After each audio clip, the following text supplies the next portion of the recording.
മക്കള് രണ്ടുപേരും സ്കൂളിട്ട് വന്നപ്പോ ഭയങ്കര ഒച്ചപ്പാടും വന്നതും ഞാൻ ഓടിച്ചെന്ന് നോക്കിയപ്പോ കണ്ട കാഴ്ച ഇതാണ്. ഒരു ചെറിയൊരു കിളിക്കുഞ്ഞിട്ട് റോട്ടിൽ വീണ് കിടക്കുന്നു പറഞ്ഞത്. അവനപ്പം തന്നെ വെള്ളമൊക്കെ കൊടുത്തിട്ടുണ്ടായിരുന്നു.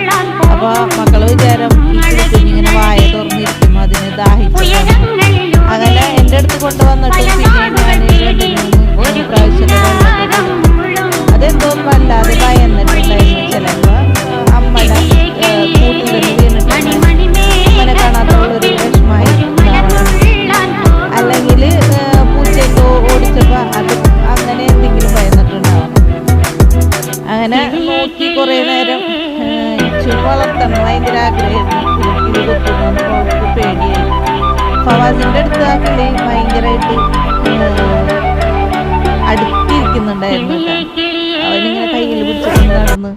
പിന്നെ ഞാൻ പറഞ്ഞ് കുറച്ച് ഫുഡ്, ഈ കിളിയുടെ ഫുഡ് ഉണ്ടല്ലോ, അത് വാങ്ങിച്ചൊക്കെ കൊടുക്കാൻ പറഞ്ഞു. പക്ഷെ അതൊന്നും കഴിച്ചില്ല കേട്ടോ. പിന്നെ പതുക്കെ അവൻ്റെ കീശേമ ഇങ്ങനെ കുറേ നേരം ഇങ്ങനെ ഇരുന്ന് പിന്നെ അത് തന്നെ അത് പറന്നു പോയിട്ടാ. എൻ്റെ മക്കളിൽ അഭിമാനം തോന്നുന്ന നിമിഷങ്ങളാണ് കേട്ടോ എനിക്ക് ഇത്. കാരണം എൻ്റെ മക്കൾക്ക് ആ ഒരു കാര്യത്തിൽ ഭയങ്കര ഒരു പ്രത്യേകതയാണ്. പക്ഷിമൃഗാദികളോട് ഒരു പ്രത്യേക ഇഷ്ടം കാണിക്കാറുണ്ട് കേട്ടോ. അത് തന്നെ ആവണം ആ പക്ഷി അവൻ്റെ മുന്നിൽ വീണതും അതിനെ അവനെ രക്ഷിക്കാനായതും.